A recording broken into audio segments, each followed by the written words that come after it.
Kızımız yaşar. Ve ben onu bulup sana getireceğim. Senin bu ceylan gözlerinden dökülen her damla yaşın hesabını bir bir soracağım. Bugün buradan cesetiniz dahi çıkmayacak. Bizim beyimizden öğrendiğimiz odur ki Yürümek isteyene yol, kırmak isteyene kilit, açmak isteyene kapı her daim vardır bey. Alim Allah.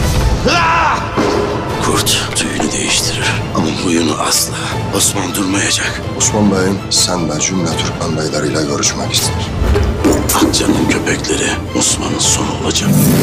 Bizi mülksüz, güçsüz, kudretsiz kaldı zannederler. Yüreğimizdeki iman ateşi sönmedikçe zinhar pes etmeyiz.